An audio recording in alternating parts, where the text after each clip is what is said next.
Bitter political rivalries are nothing new to the Philippines. At my very core, I honestly resist covering cases that are about political clans battling it out for more power and money when they prove time and time again that they cling to power not for their own constituents' sake, but only for their own. However, with some rivalries turning deadly and claiming the lives of not only the politicians who are at the center of the rivalry maelstrom, but also of innocent people, I cannot help but give in and get invested.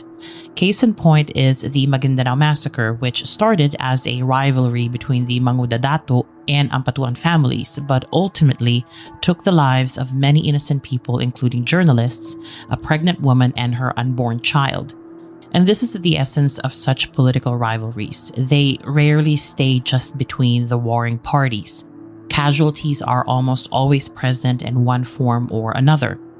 In March 2023, such a political rivalry went very much sideways in the most brutal of ways. And it would seem that despite strong evidence pointing to a mastermind, justice is and will remain elusive for the foreseeable future. This is the case of the Pamplona Massacre and the killing of Governor Roel Degamo.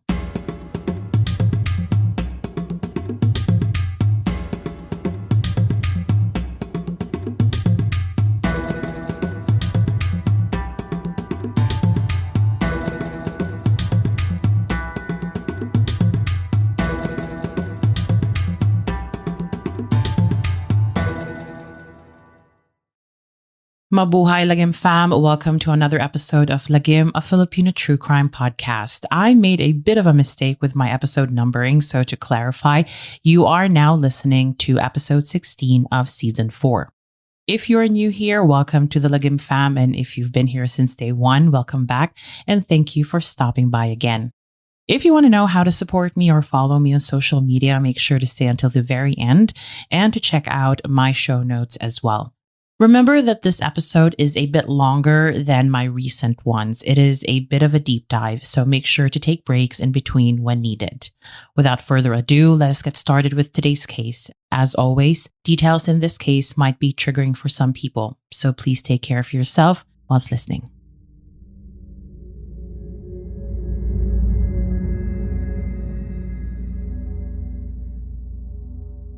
It started harmless enough, with two guys named Roel and Ruel, one with an O and the other with a U. Roel Degamo was a Filipino politician who started his gubernatorial career in 2011. Roel Degamo, on the other hand, was neither a Roel nor a Degamo. His real name is Grego Gaudia, and in 2022, he decided to become the third candidate in Negros Oriental to run for governor. From this point onwards, I will be referring to him as Grego Gaudia or Gaudia and not Roel Degamo with a U, just to avoid any confusion. Now, Gaudia's other two fellow candidates were part of two political clans who did not always see eye to eye. They were Henry Teves and Roel Degamo, and in October 2021, the real Roel Degamo had a problem with his almost tokayo or namesake, and he wanted to do something about it. 3 months before election ballots in October 2021 were printed, Roel Degamo decided to submit a petition to the Commission on Elections, asking it to declare Grego Gaudia as a nuisance candidate. Now, a nuisance candidate, according to one law firm's website, is someone who puts the election process in mockery, causing confusion amongst voters. This is someone who clearly demonstrates that they do not have any good faith intention to run for public office. In his petition, Roel Degamo also claimed that a political rival had allegedly kidnapped and then pressured Gaudia's relatives into filing his certificate of candidacy for him, hinting at a greater conspiracy perhaps to derail Degamo's plans on winning the elections. In fact, Degamo did not just hint it. He clearly stated further in his petition that this whole ruse was to confuse and deceive the true will of the voters, urging therefore the COMELEC to make a quick decision to avoid any confusion. The petition was heard, but it took ages for COMELEC to come to a resolution. In any case, they finally granted Degamo's petition on December 16, 2021. Gaudia was declared as a nuisance candidate, but Degamo's worries did not end there, since Gaudia was entitled to appeal the decision, which he definitely did. Unfortunately, Comelec took ages in deciding what to do with Gaudia's appeal, and they did not consider the fact that by January 22, 2022, election ballots were scheduled to be printed, and since Gaudia was still in appeal about his candidacy being considered as legitimate, his name was ultimately included in the printing of the ballots for Negros Oriental. The decision by the Comelec was so late that elections in May had come and gone and there still was not any decision. Inevitably, Gaudia earned some votes for himself, and by the end of the elections, the initial canvassed results were as follows. Henry Teves received 301,319 votes. Roel Degamo received 281,773 votes, and Gaudia received 49,953 votes. Naturally, given these results, Henry Teves was declared governor. By May 10th, Roel Degamo asked Comelec to resolve this case with Gaudia and to credit Gaudia's votes to him, assuming that those who voted for Gaudia, aka Roel Degamo with a U, in reality wanted to vote for him, Roel Degamo with an O. But the Commission on Elections dragged this case on and on until Degamo had had enough and brought the case in front of the Supreme Court. On the 26th of June that year, he filed a petition for a so-called mandamus. A writ of mandamus is a legal remedy that can be used to compel a lower court to perform an act that is ministerial in nature, an act that the court has a clear duty to do under the law. In this case, the mandamus was petitioned to be directed at not a court but the Comelec because, according to Degamo, the commission failed to resolve his case within 30 to 60 days as per their own procedural rules. Degamo argued this was tantamount to gross and inexcusable neglect. Degamo also asked the court to issue a TRO, or temporary restraining order, to stop Teves from actually assuming office on the 30th of June that year. Alas, even the court could not work quick enough to prevent Teves from assuming office. He did assume office in the end, and it was only in August, almost 2 months after Degamo filed the petition, that the court granted the petition for mandamus, compelling Comelec to finally resolve the case. This time, the commission was given 10 days to get their act together. By September 1st, the commission came through with a resolution saying that Gaudia's motion for reconsideration, his appeal, had failed to raise any new arguments that would warrant a reversal of the original decision about how Gaudia was in fact a nuisance candidate. 2 months later, by October 3rd, a special provincial canvassing board of the Commission on Elections convened and proceeded to do the following things. Firstly, they annulled Henry Teves's proclamation as Negros Oriental governor. They then transferred Gaudia's votes to Roel Degamo.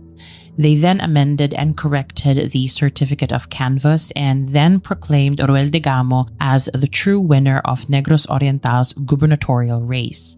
In the end, Roel Degamo's final vote count was 331,726 compared to Henry Teves's 301,319 votes, defeating him by 30,407 votes.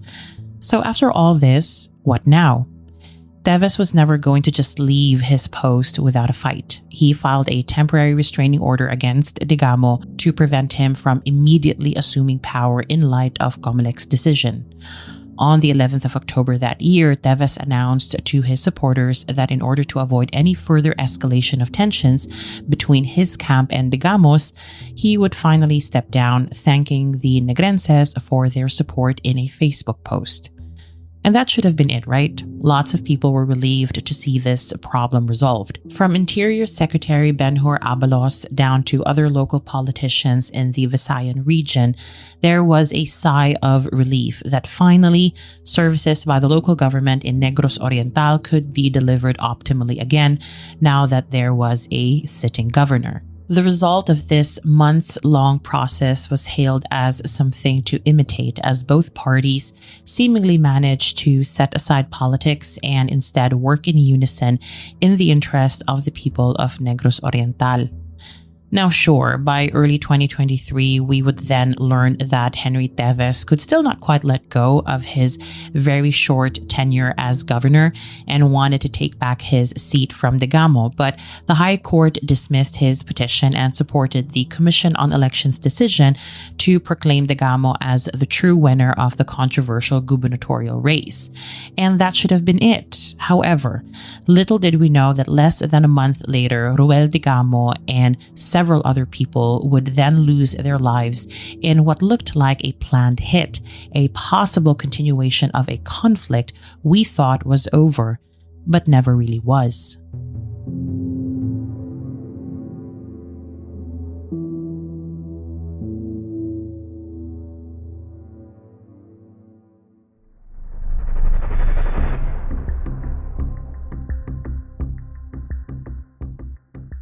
March 4th, 2023, a Saturday.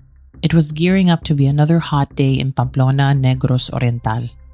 Summer was just around the corner and the weekend had promising prospects for the people in this small, landlocked municipality best known for their Kasulat festival every October. But unbeknownst to them, danger was lurking and ready to strike fatally.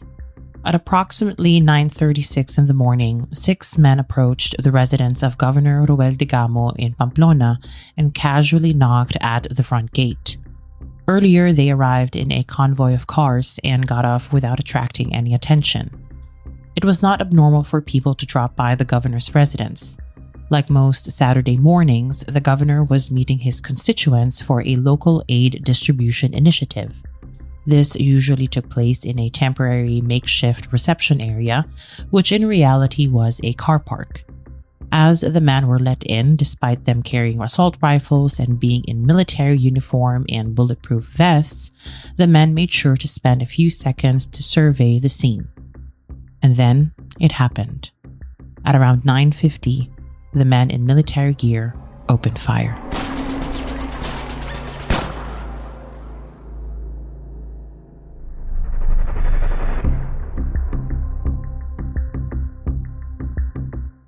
Initial reports stated that there were only 5 casualties and an unknown number of perpetrators. In those initial reports, it had already become clear that Degamo was one of those who died from the shooting.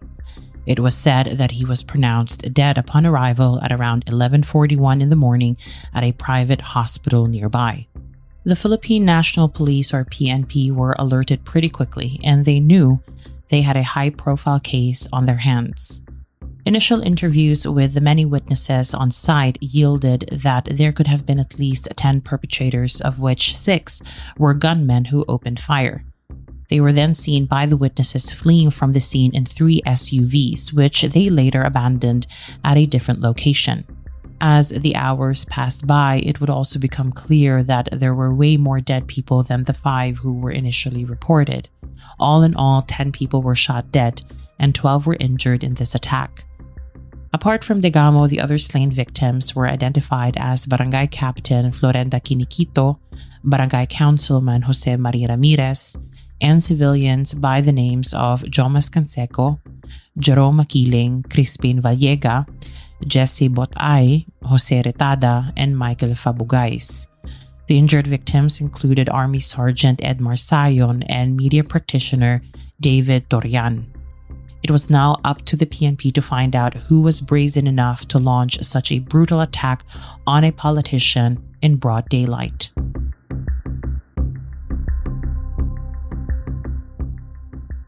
Towards the end of the day, 3 of the gunmen had been identified as Joric Labrador, Joven Javier, and Benji Rodriguez. They were later also arrested after the PNP had set up road checkpoints to control the comings and goings into the town of Pamplona, making sure they apprehended anyone who could be a potential suspect. A fourth gunman, who was also supposed to be arrested with the other three, but was in hiding on a plantation in the late hours of March 4th, was killed in an encounter with the police and military in Bayawan City, Negros Oriental. Intel about his location was only acquired after interviewing the suspects who were already arrested and after the 3 getaway SUVs were found abandoned.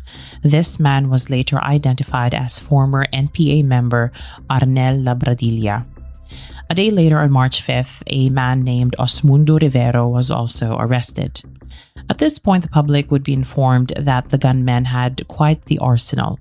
Lieutenant Colonel Jared A. Spelare of the SITG, or Special Investigation Task Group, informed the public that they recovered multiple assault rifles, a B-40 grenade launcher with ammunition, 4 fully loaded bandoliers, 1 rifle case, 2 combat uniforms, a gray sweatshirt, and 3 pairs of combat boots.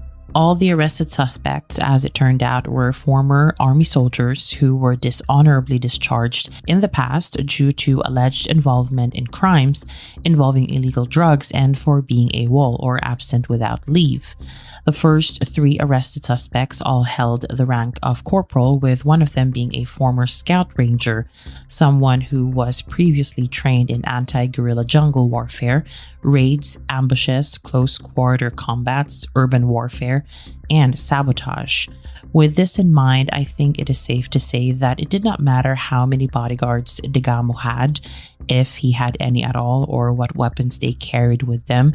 They most probably would not have stood a chance against this caliber of trained soldiers who clearly knew what they were doing, and that was to inflict the most amount of damage and pain in the shortest period of time. Now, at this point, media outlets were constantly including in their reporting the fact that Degamo was involved in the now well-known election conflict with Henry Teves the year before. This was mentioned alongside reactions from current President Marcos and Vice President Duterte, who considered Degamo an ally. And whilst all that might leave a bad taste in my mouth personally, my political opinions on our president and vice president are not the point of today's case. All I am trying to say is that this case was clearly not just received as a provincial tiff or a random hit or an unfortunate incident. It was a constant on national TV during prime time, because I think pundits and journalists already got a hunch that this killing was so much more than just a random act. It all seemed very calculated, planned out, and highly motivated by something more sinister and more complex. And they would not be entirely off the mark.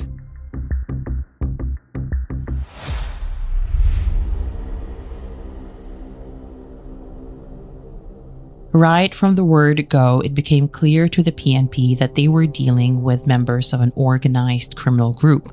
So it was important to know who the mastermind of the hit was, specifically who paid and ordered the murder of Degamo and the others. Now, still on March 7th, we were informed that prosecutors have filed murder and frustrated murder charges against Labrador, Javier, Rodriguez, and Rivero, and 12 other unnamed suspects before the Tanjay City Regional Trial Court. Additional charges were also laid for illegal possession of firearms, ammunition, and explosive against 3 further individuals before the Bayawan City Regional Trial Court. As the news cycle progressed that day, some news reports eventually turned their attention to a supposed political rival of the late Governor Degamo, and that would be Representative Arnolfo or Arnie Teves Jr. of the same Teves family as Henry Teves. They are brothers. In a video post on Facebook, it would seem that Teves Jr. decided to break his silence to address insinuations made about his possible involvement in the murder of Governor Degamo. He said, quote, Even if he was a rival in politics, I still wish to condemn the brutal death that Governor Degamo faced, along with several others who also died. I extend my condolences to the families that have been left behind. It hurts truly to have your loved ones die." End of quote. He further said that he was abroad getting medical treatment when the ambush on Degamo took place, and that he could not have possibly plotted this heinous crime because it would not even benefit him or his brother Henry. He then pointed fingers at the vice governor as a potential suspect, as he reckoned the vice governor would logically benefit more in Degamo being gone from his position. He may have thought that the press would leave him alone, or that he had said his piece to potentially repel any suspicion that may have been heading his way, but this was not the case at all. Teves' problems had just started. By March 8th, 2 of the arrested suspects were placed under the Witness Protection Program by the Justice Department, as they had revealed vital information that could solve the now dubbed Pamplona Massacre. These 2 individuals were flown to the capital and were then detained at Camp Crame, whilst the others remained back in Negros. The forensic team back in Negros, in the meantime, did their due diligence and tested the weapons that were confiscated amongst many other pieces of evidence, and then matched any lifted fingerprints to those belonging to the suspects already in custody. I mean, if the prosecutor were to start trial at that very point solely against those former military men, it would have been such an easy slam dunk. But both the Justice Department and the public knew that this massacre was way bigger than just those men. There was, as it would seem, a puppet master who was pulling all the strings, and the PNP naturally wanted the puppet master arrested. Whilst that process was ongoing, Degamo's remains were moved to the Negros Oriental provincial capital to allow the public to pay their respects. He would remain there until March 12th, after which his remains were then transferred to his hometown in Barangay Bunawon in Siaton. But before we get ahead of ourselves, we have to go back to March 9th, because it was on this day that the Department of Justice announced that they may have already identified the mastermind of the Degamo slaying. However, they were being very uncharacteristically mum about it. Normally, or at least in the cases I've covered before, the DOJ always seemed very eager to reveal names and identities in an attempt, I think, to appease and impress the public. I would have hoped that they would act the same way in this case, since the Degamo slaying gathered a lot of sympathy and support within fractions that were supportive of the Marcoses and the Romualdez family within the Visayan region, both close allies to Degamo.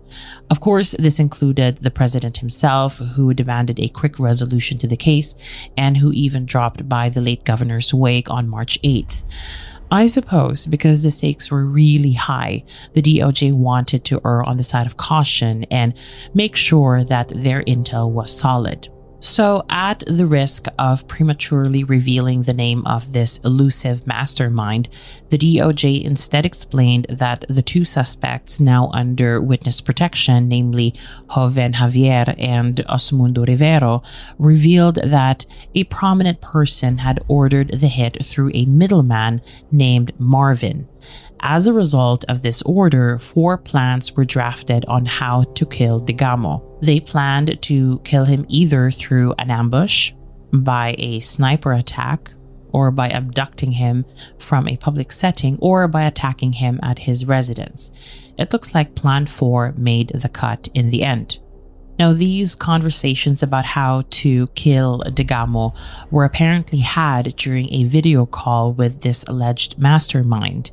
As for the motive for the killing, it would not seem as if this was discussed in this video call. Nevertheless, the DOJ thought that this video call had immense probative value and needed to be looked at closer.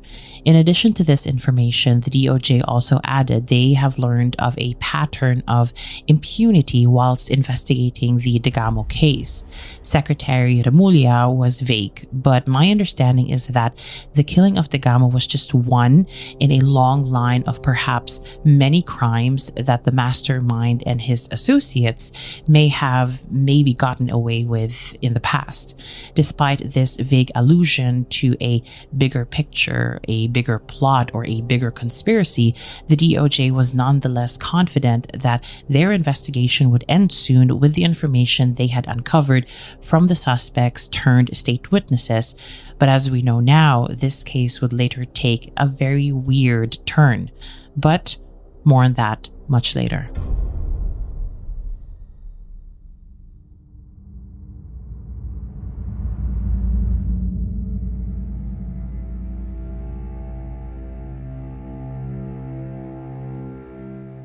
On March 10th, several media outlets dropped the bombshell that apparently one of the suspects in the Degamo case, named Negros Oriental 3rd District Representative Arnolfo Teves Jr. as the mastermind who ordered the assassination of the late Governor Degamo. Teves at this point was still in the United States. The source quoted by these news outlets would later report that Teves had apparently initially hired two of the named suspects, Joric Labrador and Benji Rodriguez, as security, but they were later assigned to a group tasked to kill Degamo. Labrador had apparently admitted to all this on March 9th. The next day, when this became public knowledge, Teves' legal counsel pleaded with the people involved in this case to, quote-unquote, observe sobriety in light of such allegations against his client. Meanwhile, at the Department of Justice, more and more of the apprehended suspects had expressed their willingness to cooperate in the investigation of the Pamplona massacre. Secretary Remulla seemed pleased with this development but cautioned that each of these suspects' statements had to be properly evaluated. Of course, this goes without saying because, as we knew back then and still know now, the stakes were and still remain high. However, Secretary Remulla's delight might have been slightly dampened by Teves Jr., who declared that he would not be coming home from the United States due to fears over his own safety. In the same breath as well, he appealed to the investigating authorities to be fair and to look at all the angles of the Degamo killing because, according to him, he was and remains innocent. Now, Teves, being a congressman with a huge problem, also needed to worry about his own political career. Soon enough, due to his prolonged absence from the House of Representatives and traveling with an expired travel authority, Teves was unanimously suspended from the House for 60 days. Not long after this, on the 27th of March, the Justice Department admitted that Teves was indeed being looked at as potentially being one of two masterminds in the Degamo killing. By the 31st of March, we would learn that the second alleged mastermind was someone I've already mentioned before, the man the other suspects called Marvin. Marvin is in actuality Marvin Miranda, and he was arrested on the 31st of March as well. By April 3rd, Remulla sharpened his statement about Teves. He likened Teves to a quote-unquote executive producer of a movie, whilst Miranda was his casting director. Miranda was the one responsible for putting together the crew that would ambush Degamo at his home later.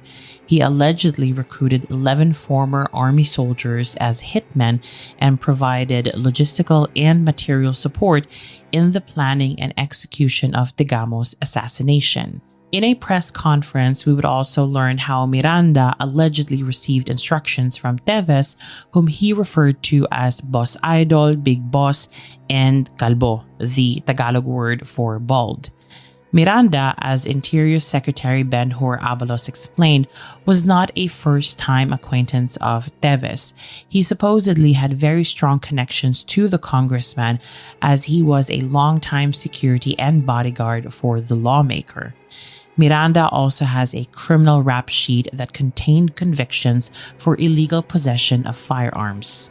Miranda was also identified back in 2020 by Degamo himself as among certain people who were arrested in Caticlan, Aklan over a supposed murder plot to kill him and his wife Pamplona Mayor Janice Degamo.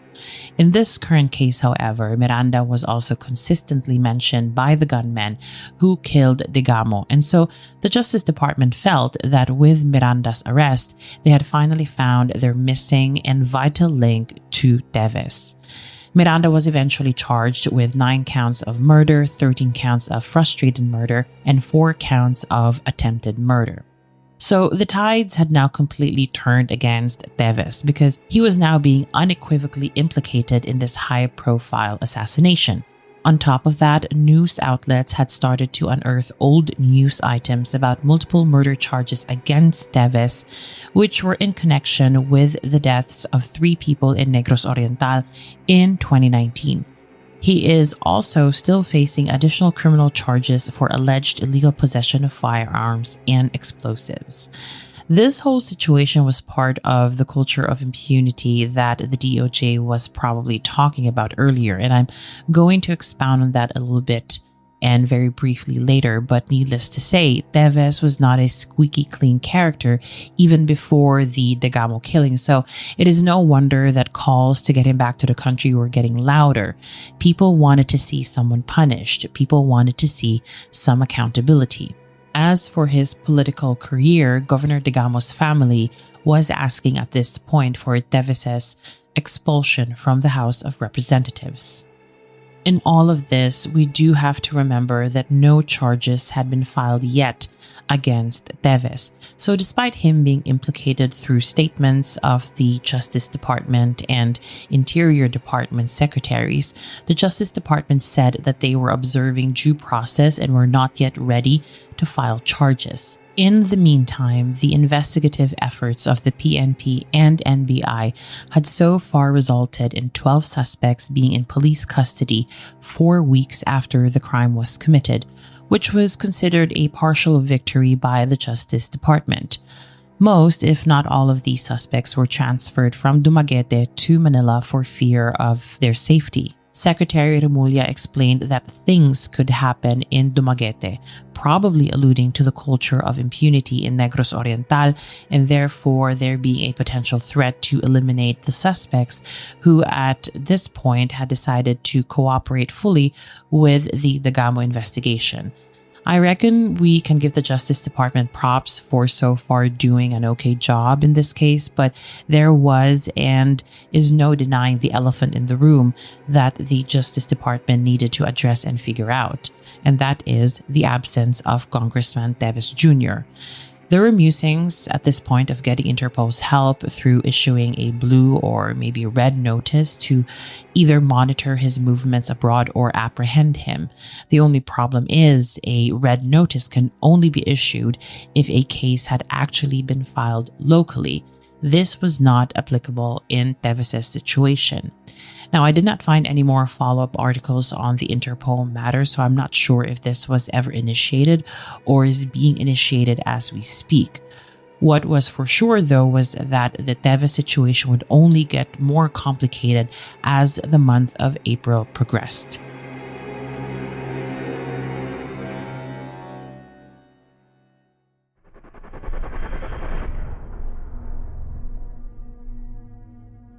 Before going into how this case developed as we approached mid-April 2023, it is worth noting that the investigation did not eliminate the possibility of Henry Teves being involved in this alleged assassination plot as well. Outwardly, it would seem that Henry Teves did not want to get involved in his brother's legal problems, but he did want to talk to the Justice Department semi-secretly. His bank accounts were looked at in order to perhaps eliminate him as part of the funding of the assassination, which was the first step in clearing his name. From Henry Teves's point of view, though, his and his family's safety was paramount. It would seem from reports back in April that he was willing to talk and share what he knew, if he knew anything at all, if he and his family remained safe. This was a real fear given that there could be retaliatory forces mobilizing to hurt anyone from the Teves family. Things were still tense after all, and despite the assassination being 4 weeks behind them already, the people of Negros were fearful. They had had to endure so much already in the past on top of these recent killings where no one stood trial for. It has been said that there had at least been 60 unexplained, unprosecuted killings, adding to the current fear and generational trauma that the Negrenses had had to endure after being at the center of a rather devastating government-caused famine back in the 80s at the tail end of Marcos's martial law era. There was so much death already etched in the family histories of these people, and to have brutal killings take place regularly just added to an already tough existence in that province. Now let's go back to the Teves problem. By mid-April, Henry Teves's request to talk to the Justice Department was granted, and it was very important to him to clear his name. When he was asked where his older brother was, Henry Teves reckoned he might be in Cambodia, which was just really a way of saying the guy was in the wind and no one actually knew for sure. Still in mid-April, the Philippine Senate commenced their investigation into the Pamplona massacre. Teves, of course, needed to appear in person, but since he did not want to come home, he asked the Senate to attend remotely. The Senate said, absolutely not. Whilst the Senate may or may have not deliberately said so to coax Teves out of hiding, it was worth a try. In the end, Teves, of course, did not come home to face the Senate. Around the same time still in mid-April, reports emerged that friends of Senate Majority Leader Joel Villanueva may have seen Teves in South Korea. Now this is significant because Teves was very much behaving like a fugitive already, having left the United States and now being on the move, maybe in Asia. The DOJ potentially foresaw even bigger problems on the road to arresting him later because he could be anywhere at this point and just blend in with the public in order to avoid any attempts to forcefully take him back to the Philippines. Now, going back to the Senate proceedings, a prominent question raised by Senator Risa Ontiveros at that time was if the killing was a direct result of what went down during the 2022 election in Negros Oriental. She asked if the killing could have been avoided if the COMELEC had gotten rid of the nuisance candidate much earlier. Remember that they took their sweet time, and by the time they decided, the election had already taken place and votes were given and attributed to the fake Roel Degamo. So, Sen Risa's angle was to question the procedure and speed of processes within the COMELEC as a way to determine causality in this case.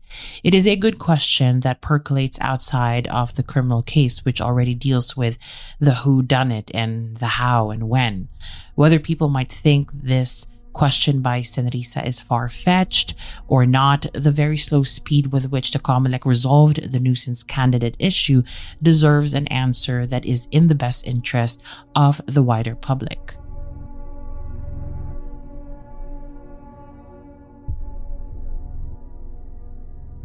As we approached the end of April, we then learned that the NBI could potentially bring charges against Teves very soon.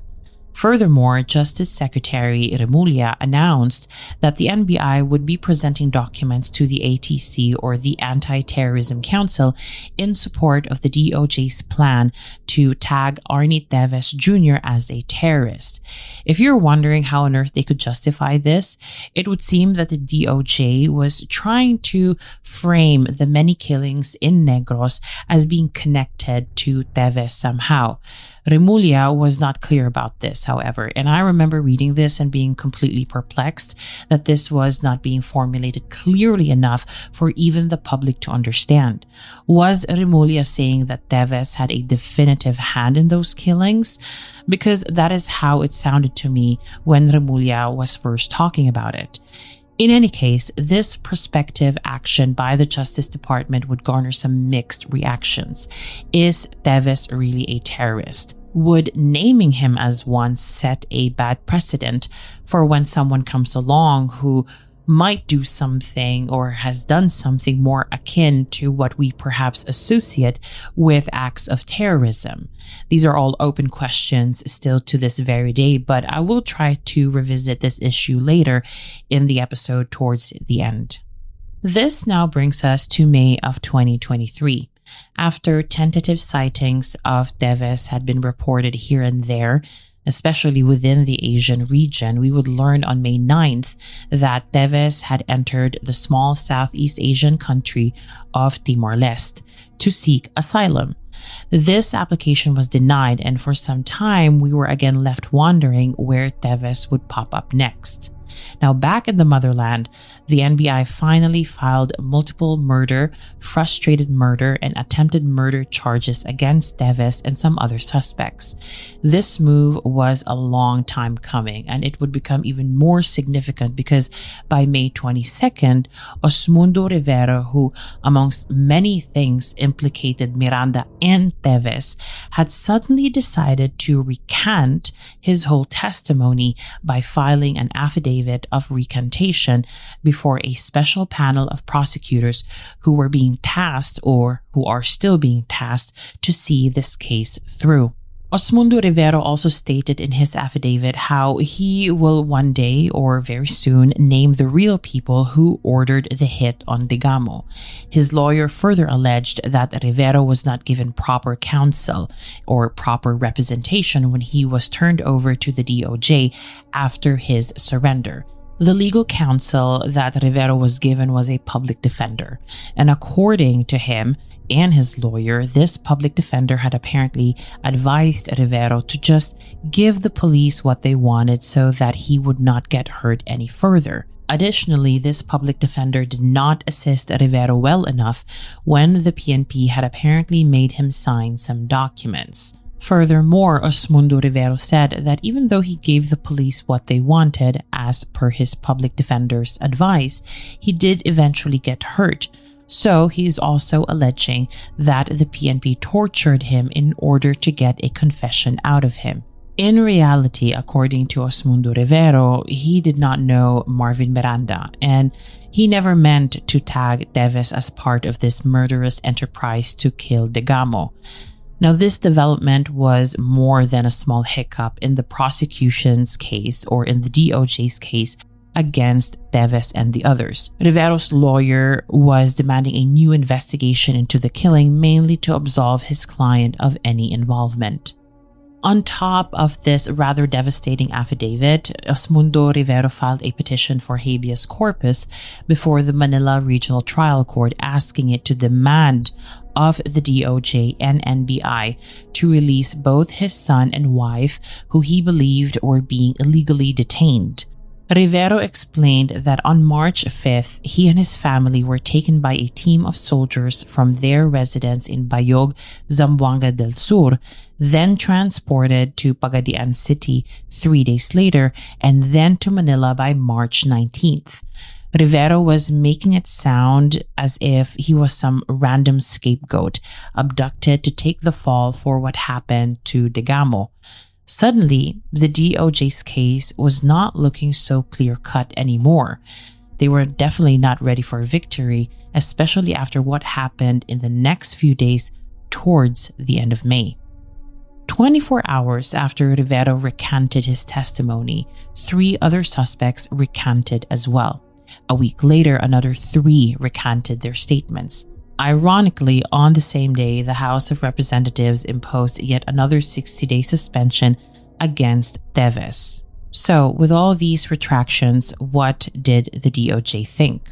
Secretary Remulla could not help but remark on these recantations, saying that there must be a bigger conspiracy behind this all, a conspiracy backed by a lot of money, evidenced by the fact that at least 4 of the recanting suspects suddenly could afford a private defense lawyer.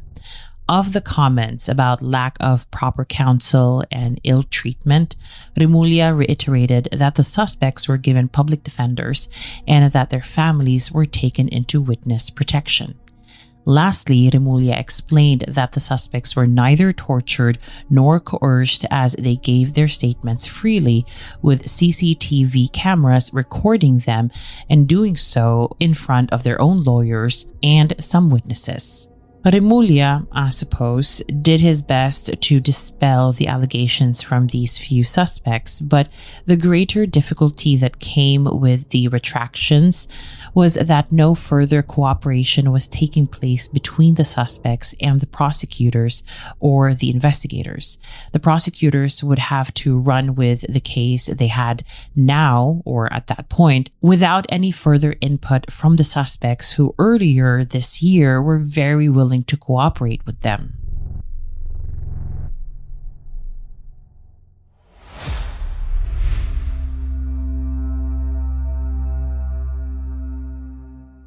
So let us take stock of where this case was at this point in May. Teves was still missing. Some additional suspects were arrested, but the impact of the recanting suspects was not to be ignored. Furthermore, when one looks at the case against Teves with complete honesty, the DOJ had, at best, a good circumstantial case, but circumstantial nevertheless. That was what we had and knew back then. In the meantime, the Senate continued its work in hearing the testimonies of witnesses and survivors of the Pamplona massacre. Now, I will not go into the day-to-day results of the Senate hearing. From what I could find in my research, the Senate covered a whole array of issues that may not always have had a direct connection to the Degamo assassination, but showed in more ways than one how corruption ran rampant within the PNP in Negros Oriental and how the Teves clan seemingly had the police agency in a chokehold. If I covered all that in this episode would become too unwieldy. I would rather like to focus on the criminal case instead. And if there are any details from the Senate hearing, which ended around May, by the way, that are important to the discussion of the criminal case, then I will make sure to integrate and mention those details. But outside of that, I would like to stay within the premises of the criminal case. So let us get back on track with that.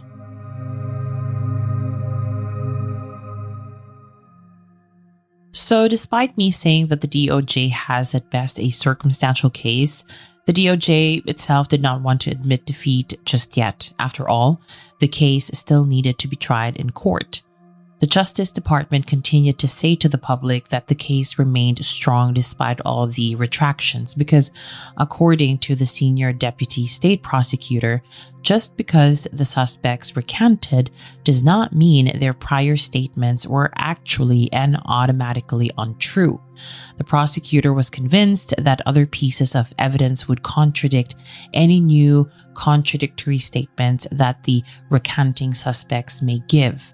One of the strongest pieces of evidence is security camera footage, apparently showing the suspects in military gear as they enter the Degamo home and open fire. However, the lawyer for the recanting suspects insisted that the footage clearly showed a very different set of men who physically did not match any of his clients. So this evidence was at best inconclusive. This reasoning and the persistent denial that they were involved at all would then lead the 11 Degamo suspects to eventually seek dismissal from the criminal charges filed against them, which brings us to June of 2023.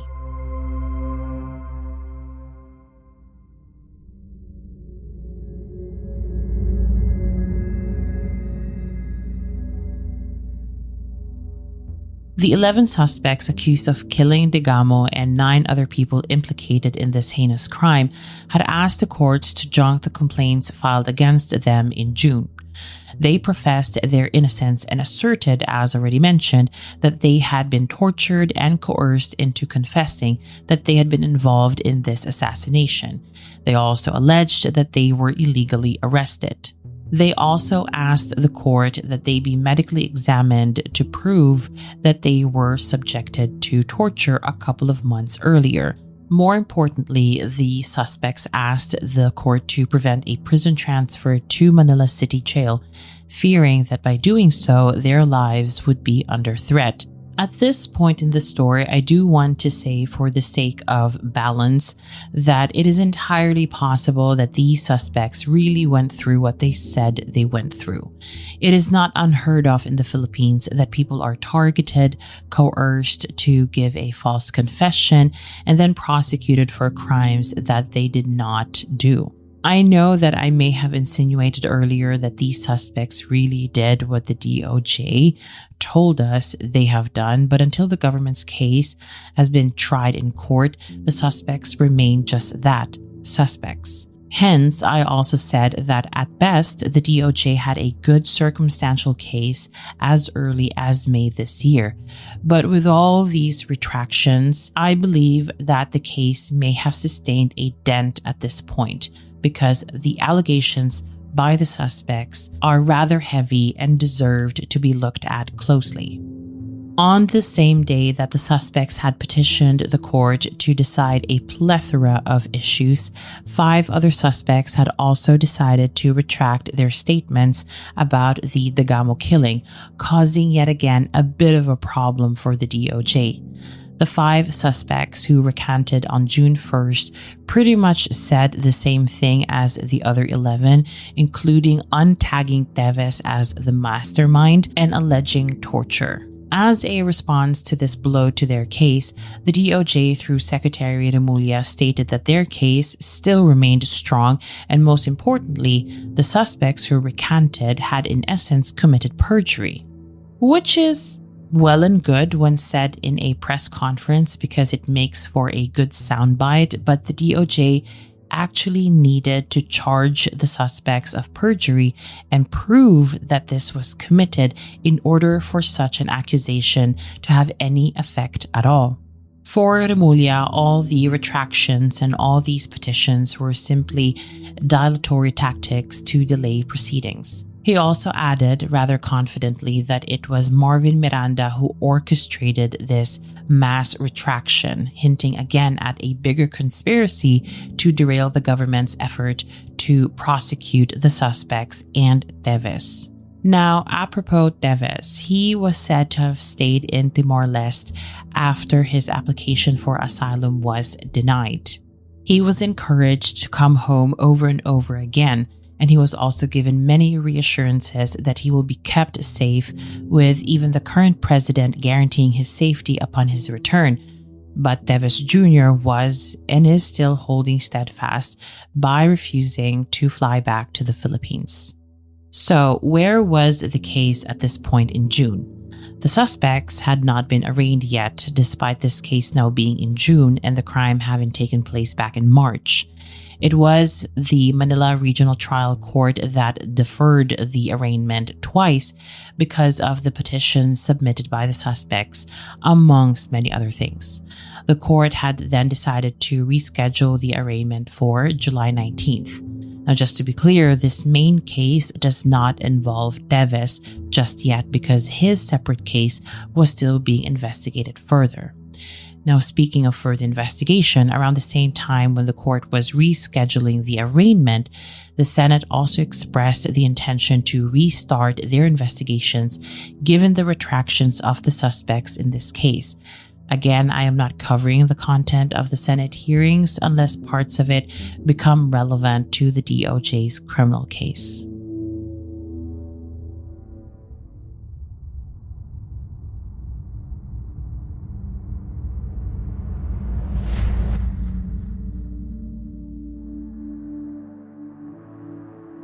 As the month of June progressed, calls for Teves' expulsion from the House of Representatives had grown progressively louder. Some of his colleagues were very much in favor of the expulsion right off the bat, and some seemed to be okay with just imposing additional stiffer consequences on top of Teves' suspension. Now, Teves, who was still in Timor-Leste, was not keeping mum on the prospect of a possible expulsion. Teves said that a congressional probe into his possible expulsion would always remain one-sided and therefore unfair. He then continued to plead with his colleagues to not take this matter too far. I'm not sure if he meant this as a real plea or a threat, but he definitely gave me the impression of a desperate man, trying to salvage something, whether that be reputation or dignity or both. Now, apart from a possible congressional probe into disciplinary action or expulsion, Teves was also needing to worry about the DOJ's investigation into his potential involvement in the Degamo killing. Remember that his case was separate from the gunman's case. As the public waited with bated breath for this investigation to start and then finish, it became clear that something was off. The DOJ was not proceeding as quickly as one would have thought. Now, by mid-June, we would learn that the DOJ postponed the preliminary investigation into Teves because the man of the hour, or his lawyer, failed to show up. No surprise there, partially.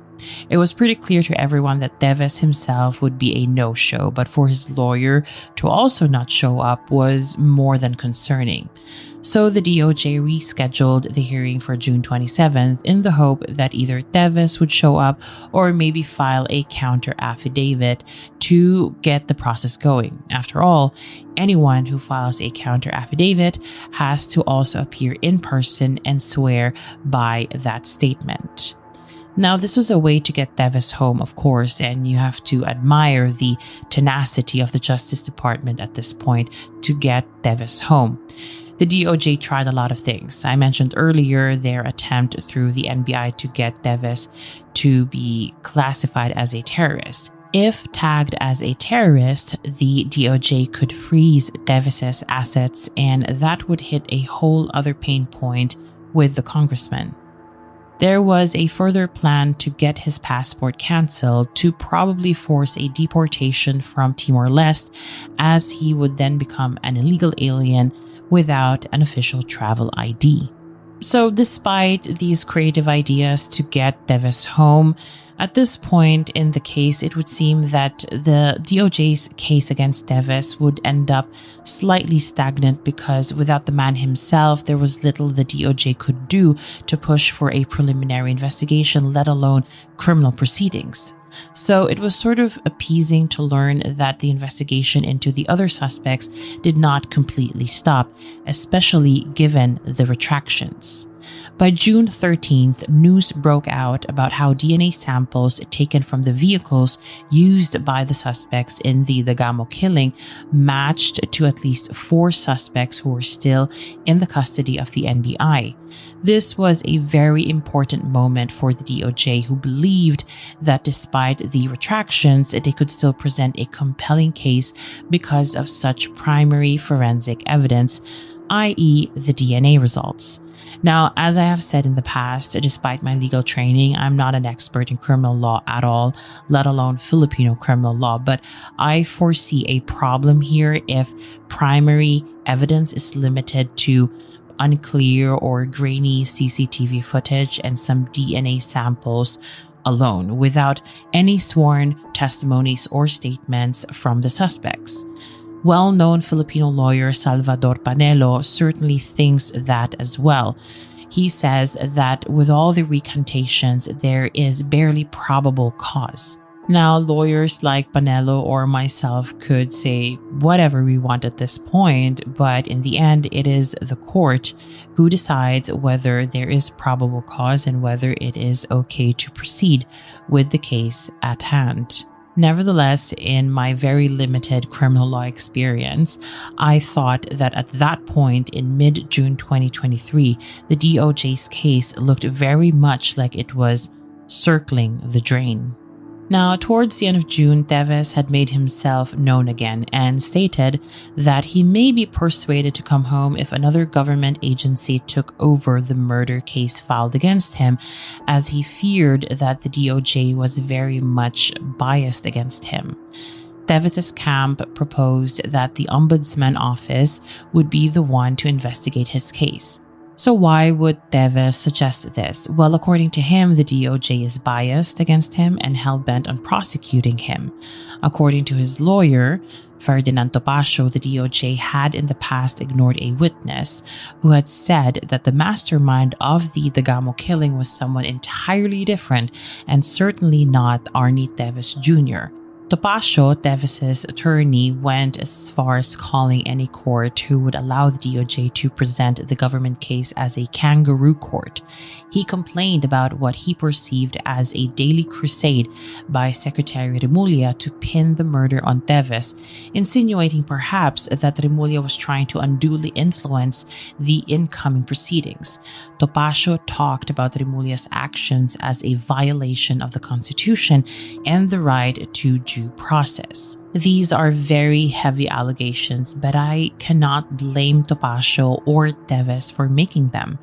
Remulla has been very visible, if not too visible, very front and center in making the public understand that he was sure about Teves being the mastermind way before any charges were filed against the embattled congressman.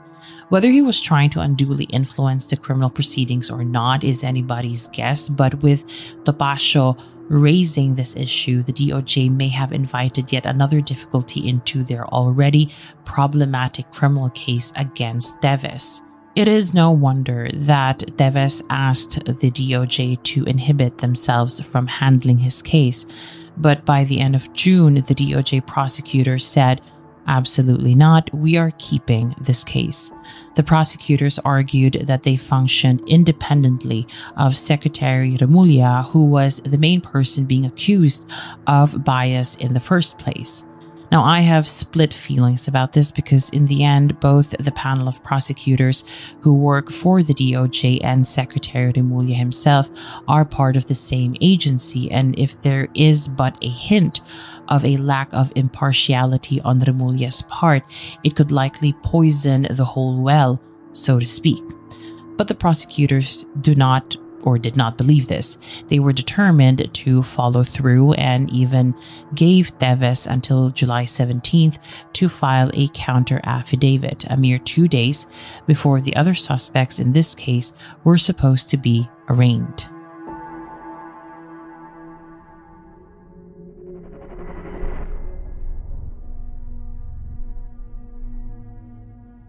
By the time we get to July, the news cycle was churning out fewer stories about the Degamo case, which was to be expected since anything related to the case had essentially become a waiting game at this point.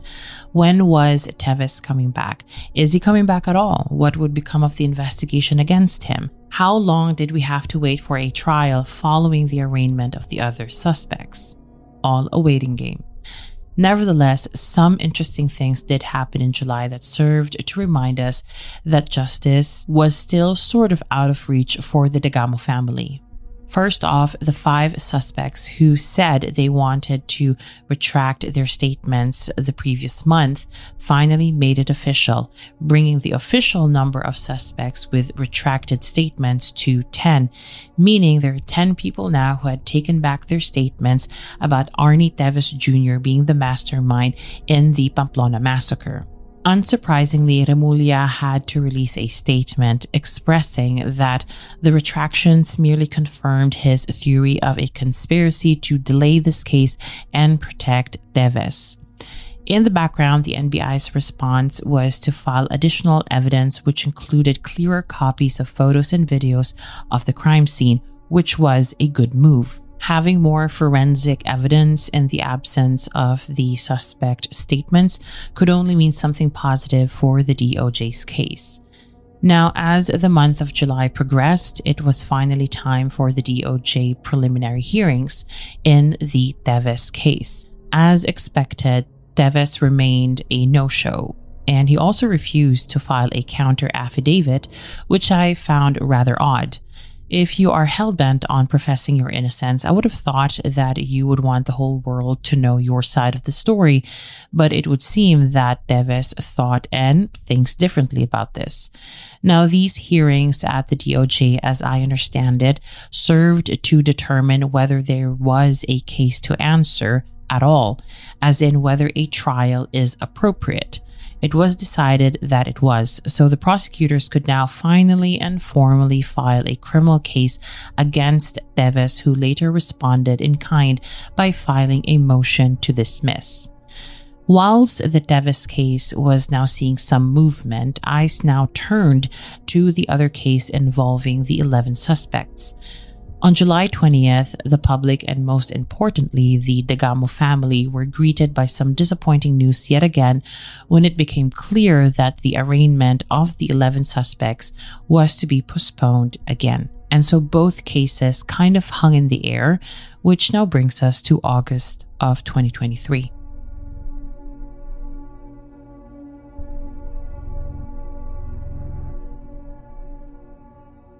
On the 1st of August 2023, the ATC or Anti-Terrorism Council designated Teves and 12 other people as terrorists, citing several alleged killings and incidents of harassment in Negros Oriental as being attributable to Teves and those other 12 people. The ATC stated that Teves and the others' violations included committing terrorism, planning, training, preparing, and facilitating the commission of terrorism, recruiting to and membership in a terrorist organization, and providing material support to terrorists. Now, as expected, this decision did not sit well with Teves' camp, who again insisted that this was part of a greater conspiracy to pin Degamo's murder on Teves and to also influence the legal process that has been going on since earlier this year. Teves' lawyer also argued that by tagging his client as a terrorist, the ATC has supposedly managed to weaponize the Anti-Terrorism Act of 2020 for a purpose that is entirely not in line with the intention and letter of the legislation.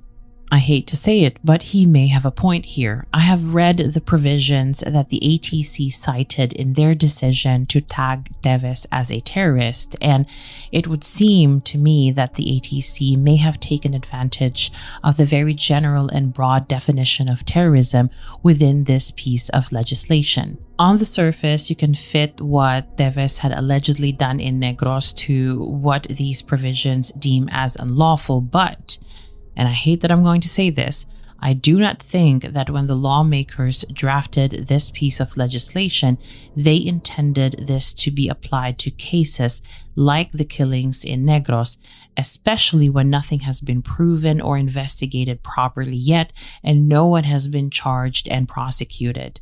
One can construe those killings to be terrorist acts, but you will have to be a very good jurist to test that construction and then argue it, because I feel you'd be standing on very thin ice. It is very much a stretch in my opinion, but the ATC did not think so. If political killings are now being taken seriously, so much so that we can now tag them as domestic terrorism, then the law needs to be amended to reflect that better. Section 4, for example, is so broad and so susceptible to wild interpretations that I can now understand why Topacio said the law had been weaponized when Teves was tagged as a terrorist. I'm not saying that the ATC is 100% wrong. I'm just saying that if they want the law applied this way, they better be very good at arguing the meaning of the legislation from here on out, because they had just set a precedent here that could have either very good or very bad consequences further down the line. The legislation itself is still so young, as it only has been in power for 3 years. So it will take some time to really see how the ATC and other government agencies will use it to fulfill its intended purpose. Anyway, enough with my legal geekery. Let us go back to the case.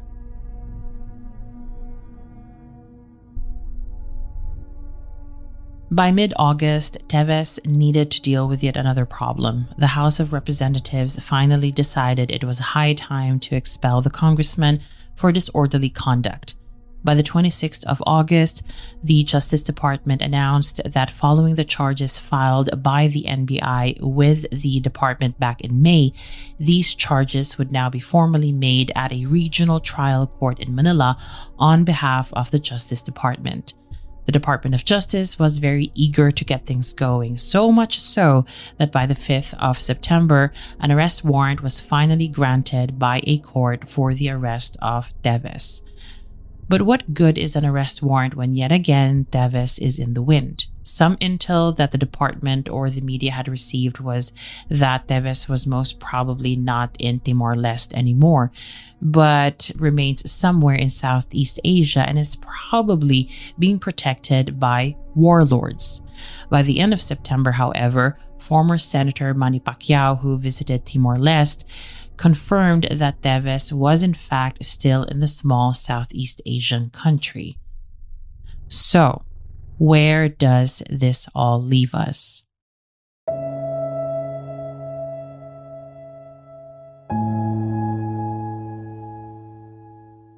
The arraignment for Arnie Teves Jr. and 9 other suspects was supposed to take place earlier this month, but this has now been moved to November 29th. With Teves still being outside of the country, it would seem that this case has no end in sight for now. And whether you've been pro-Degamo or anti-Degamo or neutral at any point in time during this year, the fact of the matter is that someone was brutally murdered in broad daylight as part of a seemingly bad political feud. Along with Degamo, other innocent bystanders were also killed and some were horrifically injured. Lives were changed forever and justice is nowhere in sight. Does the DOJ need to do more? What powers do they even have to do so? I'm not entirely sure, but as we've seen in so many other cases, this case has the potential to also languish in the court system until it arrives at a point where we have to say, justice delayed is justice denied.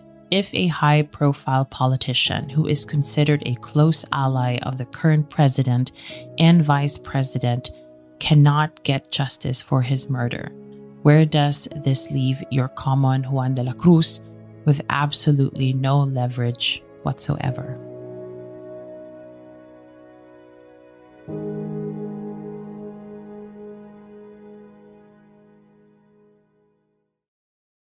Lagim fam, wow, that was a bit of a deep dive, and I did not even intend it to be one when I started writing the script. I thought I would just write about a politically motivated murder and it will be quite straightforward, but it was anything but. If you're still listening, congratulations, you are a star and a patient one at that. Thanks for listening and thanks for the support. As always, I hope you found this episode valuable and or interesting. If you do, make sure to rate and review my podcast on Apple and Spotify because it helps with making my podcast more visible to those who do not know about it yet. Also, make sure to follow me on all my socials. Check the show notes for all the links to my Insta, Twitter, TikTok, and Facebook accounts.